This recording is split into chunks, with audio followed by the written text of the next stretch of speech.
Bonjour à tous et bienvenue pour ce nouvel épisode de l'ABC de la foi où nous découvrons chaque semaine un des mots-clés de la foi chrétienne pour mieux en vivre ensuite. Aujourd'hui, mieux que l'extase, la félicité ou le ravissement, nous allons parler de béatitude. Alors si je prononce le mot béatitude, qu'est-ce que cela évoque pour vous? Une sensation actuelle, un passage de l'Évangile, un horizon lointain? On se retrouve tout de suite après avoir écouté vos réponses. Dans la vie, en fait, au quotidien, ça me représente quelque chose dans la béatitude, être dans la contemplation, la réflexion. Les béatitudes, c'est un passage de l'Évangile, heureux les pauvres en esprit, etc. Tout d'abord, quand je pense aux béatitudes, forcément je pense au sermon sur la montagne, où Jésus donne plusieurs commandements. Donc je dirais que les béatitudes, c'est plutôt des lignes conductrices, des commandements que Jésus va donner aux hommes pour les aider un peu à diriger leur vie, les conduire, les guider, un peu comme ce qu'on a vu, un peu ce que le peuple d'Israël a reçu dans le Décalogue. D'une certaine manière, là, c'est Jésus qui le donne, qui l'annonce, mais d'une autre façon, de manière peut-être beaucoup plus pédagogique et accessible pour les hommes. Voilà ce que je dirais. La première chose à laquelle ça me fait penser, derrière ce texte, c'est que Dieu nous appelle au bonheur et à la vie.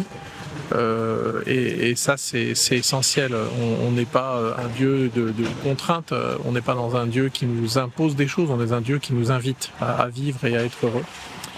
Et la seconde, évidemment, c'est les voies qu'il nous indique pour la béatitude. C'est évidemment pas une voie de richesse matérielle ou de prospérité matérielle. C'est pas non plus une voie de pouvoir. C'est une voie où on accède à la béatitude par la faiblesse et par le service de l'autre. Et c'est ça que je trouve très lumineux dans justement les béatitudes de Matthieu. Donc quand je pense à la béatitude, je pense directement à l'Évangile avec les 7 béatitudes. Pour moi, c'est un peu comme des grâces, des dons que le Christ peut nous faire. Et je pense à heureux les miséricordieux, car ils obtiendront miséricorde. Alors commençons tout simplement par le sens du mot béatitude avant de parler des béatitudes. Le dictionnaire Le Robert nous dit que la béatitude vient du latin ecclésiastique beatitudo, le bonheur. Et cela peut à la fois concerner l'état de joie parfaite que partagent ceux qui vivent en présence de Dieu, la félicité céleste des élus, comme le dit le dictionnaire, et aussi, dans la vie quotidienne, un bonheur sans mélange, une sorte d'euphorie. Le philosophe Spinoza parle de la béatitude comme de ce sentiment de joie et de plénitude qui consiste en l'amour intellectuel de Dieu.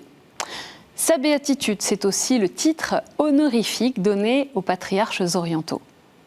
Quand on parle des béatitudes, on fait référence à un célèbre discours de Jésus dans l'évangile de Matthieu, mentionné aussi chez Luc, qui introduit le sermon sur la montagne, qui a illuminé la vie des croyants, mais aussi de nombreux non-croyants. Nous sommes au début de l'évangile de Matthieu, au chapitre 5. Jésus a appelé les premiers disciples à le suivre, il parcourt la Galilée, il enseigne, il guérit les malades, et de grandes foules le suivent. Et c'est dans ce contexte qu'il prend un peu de hauteur sur une colline du lac de Galilée et qu'il annonce les béatitudes. Un message pour ses disciples, bien sûr, mais pour cette foule aussi, et donc par extension, pour toute l'humanité. Jésus donne ces paroles sur une montagne qui est traditionnellement dans la Bible le lieu de la rencontre, de la révélation de Dieu. Alors ça peut nous faire penser bien sûr au mont Sinaï, où Moïse a reçu de Dieu les 10 paroles connues sous le nom des 10 commandements. Je vous lis seulement les premières béatitudes pour commencer. Heureux les pauvres de cœur, car le royaume des cieux est à eux. Heureux ceux qui pleurent, car ils seront consolés. Heureux les doux, car ils recevront la terre en héritage. Heureux ceux qui ont faim et soif de la justice, car ils seront rassasiés. Il y en a d'autres. Comme vous l'entendez, chaque béatitude se compose de 3 parties. Il y a d'abord le mot « heureux », puis la qualité de cœur ou la situation dans laquelle se trouve le bienheureux, heureux les doux, heureux les cœurs purs, etc. Et enfin le motif de la béatitude qui est introduite par la conjonction « car ». Le mot « heureux » qui introduit chacune des béatitudes n'est pas un constat mais comporte une notion dynamique. Et certains traducteurs proposent même « en marche »,« en route » pour traduire ce « heureux bienheureux ». Jésus désigne ainsi des personnes qui progressent sur le chemin de la vie avec Dieu. Et c'est pour cela qu'elles sont heureuses, bienheureuses. Donc, attention, les béatitudes ne sont pas un discours politique appelant les pauvres, les petits, les opprimés à supporter leur malheur dans la perspective d'un bonheur au-delà. Car Jésus appelle aussi à agir pour transformer le monde. Et pour éviter les contresens, c'est important de remarquer que le motif de la béatitude vient de ce que les bienheureux reçoivent comme un don de Dieu, car le royaume des cieux est à eux, car ils seront consolés, car ils posséderont la terre, et ainsi de suite. Les béatitudes nous parlent en réalité du royaume des cieux, un royaume dans lequel les pauvres et les persécutés sont des princes, les doux sont les héritiers et les cœurs purs ont les yeux de Dieu. Elles sont données comme un chemin de bonheur dont le tracé est suggéré par tout un ensemble d'attitudes du cœur, de comportements envers les autres, de situations difficiles. Et tout ça trouve son accomplissement dans la personne de Jésus qui se présente comme celui en qui s'accomplit pleinement l'aspiration au bonheur.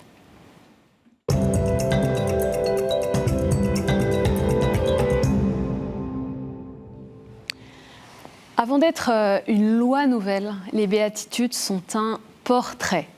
Car qui a été le pauvre, l'humble, le cœur pur, l'artisan de paix et le persécuté pour la justice par excellence, sinon Jésus lui-même. Depuis Abraham, Dieu fait des promesses à son peuple. Jésus les reprend, leur donne une valeur éternelle et en fait son programme personnel. Le Fils de Dieu se fait pauvre pour partager notre pauvreté. Il est joyeux avec ceux qui sont dans la joie. Il pleure avec ceux qui pleurent. Il ne recourt pas à la violence, il tend au contraire l'autre joue. Il est miséricordieux, il suscite la paix et montre le chemin sûr qui mène au ciel. Comme le dit le pape François, les béatitudes contiennent la carte d'identité du chrétien. C'est notre carte d'identité parce qu'elles définissent le visage de Jésus lui-même, son style de vie.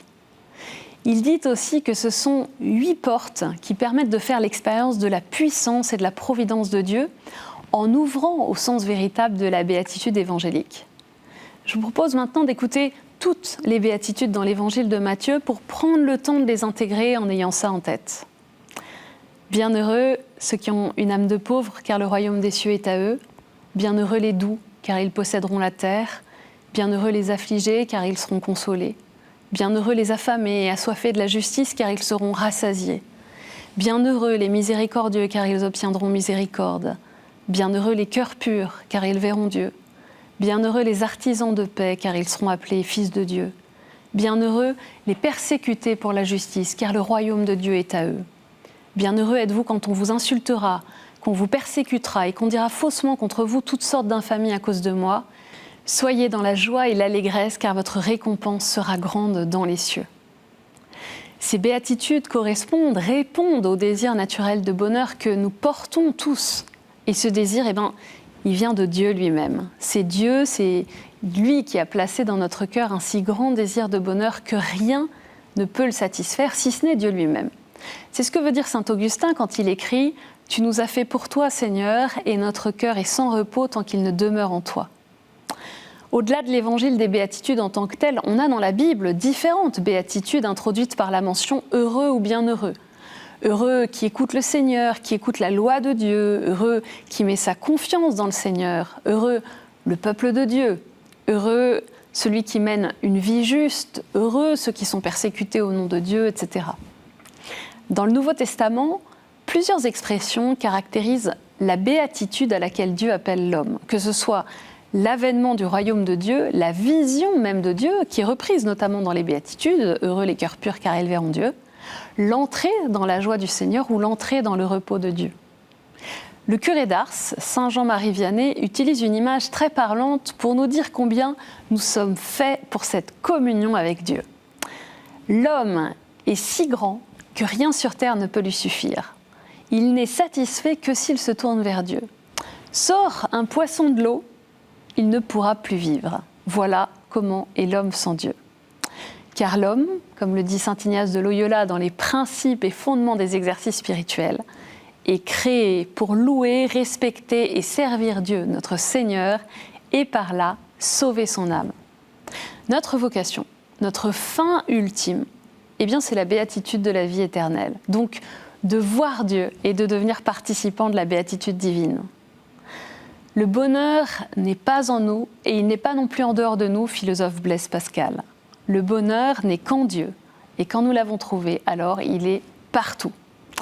Et donc, comme nous l'expérimentons, toutes les satisfactions terrestres ne peuvent donner qu'un avant-goût de ce bonheur éternel qui est un pur don de Dieu que nous pouvons espérer, désirer avec confiance. Bienheureux les cœurs purs parce qu'ils verront Dieu. Certes, selon sa grandeur et son inexprimable gloire, nul ne verra Dieu et vivra, car le Père est insaisissable, explique saint Irénée. Mais selon son amour, sa bonté envers les hommes et sa toute-puissance, il va jusqu'à accorder à ceux qu'il aime le privilège de voir Dieu, car ce qui est impossible aux hommes est possible à Dieu. En résumé, je reprends cette belle image du curé d'Ars. Si nous voulons être heureux, vraiment heureux, vivre dès aujourd'hui, dès la béatitude à laquelle nous sommes appelés, eh bien plongeons sans cesse avec confiance dans l'amour de Dieu.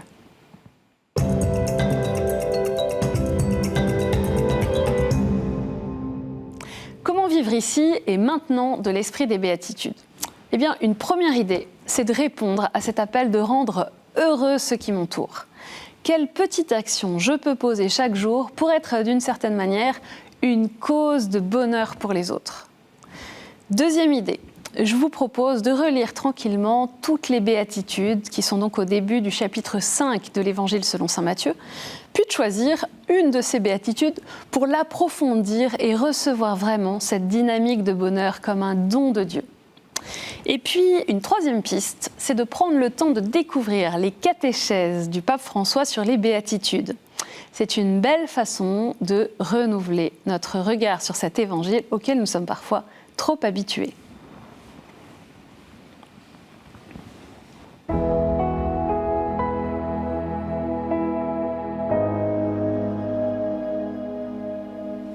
Au nom du Père et du Fils et du Saint-Esprit. Amen. Heureux, bienheureux, nous te rendons grâce, Seigneur, pour cet appel au bonheur qui résonne dans toute la Bible. Viens nous libérer de cette tentation de croire que nous pouvons nous débrouiller sans toi, être enfin libres loin de toi. Viens, Esprit Saint, nous renouveler dans notre regard sur Dieu, car c'est toi, Seigneur, la source de notre bonheur dès aujourd'hui, et c'est en toi seul que nous pourrons goûter cette béatitude éternelle, puisque nous sommes faits pour vivre en communion avec toi. Amen. C'est la fin de cet ABC de la foi sur les béatitudes. Vous pouvez retrouver cette émission sur notre site internet ktotv.com et je compte sur vous pour partager le bonheur de cet épisode sur les réseaux sociaux. Merci pour votre fidélité. Rendez-vous la semaine prochaine. Que le Seigneur vous bénisse.